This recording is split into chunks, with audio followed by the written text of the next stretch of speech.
के अलावा जो है प्राइवेट अस्पतालों का संचालन करके वो कमा रहे। तो सबसे पहले ऐसे गुण दोष रहित जो है जो चिकित्सा है उनकी सूची क्रमबद्ध तैयार की जाएगी और सूची क्रमबद्ध तैयार होने के बाद उन मतलब जो चिकित्सक है उनको सबसे पहले इंटीमेशन दी जाएगा कि भाई आपने पूर्व में जो भी किया है उसमें या तो आप सुधार कर लीजिए 15 दिन 30 दिवस के भीतर। अगर नहीं सुधार करते तो आपको जो वैधानिक कार्रवाई है उस कार्रवाई का आपको सामना करना पड़ेगा और आपके ऊपर गंभीर कार्रवाई की जाएगी। और साथ में हम एक निगरानी टीम बैठा लेंगे। जो निगरानी टीम वो देखेगी कि क्षेत्र में कितने लोग हैं जो सरकारी अस्पतालों को छोड़ करके प्राइवेट में जा रहे हैं, और वहाँ पे निगरानी टीम पूछेगा कि वो कौन से कारण जिसकी वजह से आपको सरकारी अस्पताल छोड़ करके प्राइवेट अस्पतालों में जाना पड़ रहा। तो हम पूरी तरीके से जो सरकारी अस्पताल है उसकी गुणवत्ता को हम चुस्त दुरुस्त करेंगे, सुधार करेंगे और ही बेहतर करेंगे। जो बीजेपी पार्टी नहीं कर पाई, सपा पार्टी नहीं कर पाई, कांग्रेस पार्टी नहीं कर पाई, तमाम ऐसे जो झूठे वादे हम अन्य जो पार्टियां वो नहीं कर पाई है, वो सभी काम मैं इसी लोकसभा क्षेत्र से जो जैसे मैं सांसद बनूंगा मैं इसको पूर्ण करके दिखाऊंगा। इसके अलावा आपने देखा होगा बच्चियों का जैसे बाल विकास संरक्षण हो गया, महिला विकास संरक्षण हो गया। तो बाल विकास संरक्षण जो हो गया, जैसे अभी यहाँ पे लोगों को जुनैल कोर्ट में भेज दिया जाता है और वहाँ पे मतलब जो है क्या लीजिए कि जो बच्चे हैं अभी वयस्क नहीं हो पाए हैं, बाल अवस्था में हैं, तो ऐसे बच्चों के ऊपर जो भी आपराधिक मुकदमे दर्ज होते हैं या जिस भी तरीके से उनको आपराधिक मुकदमे में फंसाया जाता है, तो सबसे पहले उन बच्चों की गंभीरता पूर्वक जांच हो करके उन बच्चों को जो है सुरक्षा और संरक्षण दिलाने का काम हम करेंगे। क्योंकि बच्चे हमारे देश के भविष्य है। अगर हम उनकी छोटी बाल अवस्था में ही आपराधिक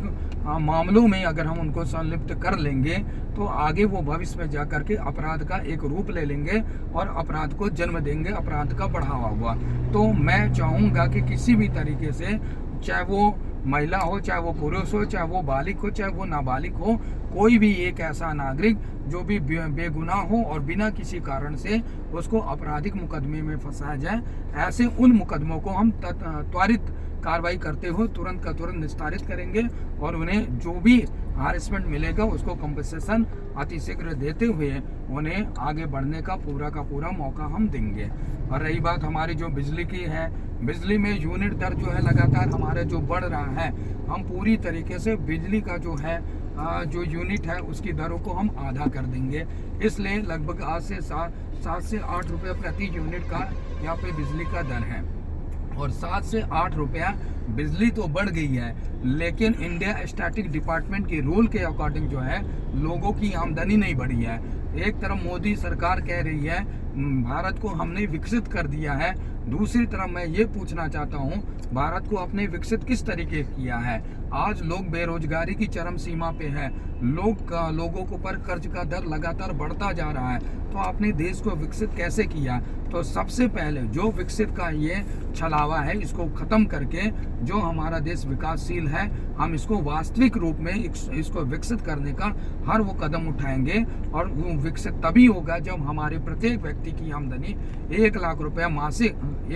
मासिक आमदनी से बढ़ करके, अगर उनकी प्रति व्यक्ति की मासिक आय 1 लाख रुपए से बढ़ करके हो जाएगी तो हमारा देश वास्तव में जो है विकसित हो जाएगा और हर नागरिक ये कह सकेगा हम विकसित भारत का विकसित नागरिक है। तो तमाम ऐसे जो चीज़ें हैं हम उसको पूरा का पूरा करेंगे। बिजली को हम पूरी तरीके से बिजली का बिल हाफ करेंगे, पानी का बिल हाफ करेंगे, जो नगर निगम के जो टैक्सेस हैं, हाउस के टैक्सेस हैं, उसको पूरी तरीके से हाफ करेंगे। तमाम ऐसे सरकार के द्वारा जो लगाए गए जैसे रोड टैक्स हो गया, रोड टैक्स बढ़ाए जा रहे हैं, जो बीमा के है उसके टैक्स बढ़ाए जा रहे हैं। और सबसे ज़्यादा आज की डेट में, पहले पूर्ववर्ती की सरकार होती थी, अगर ट्रैफिक रूल को देखा जाए तो पहले की जो कारण होते थे वास्तविक कारण होते थे, उचित कारण होते थे और उचित कीमतों पे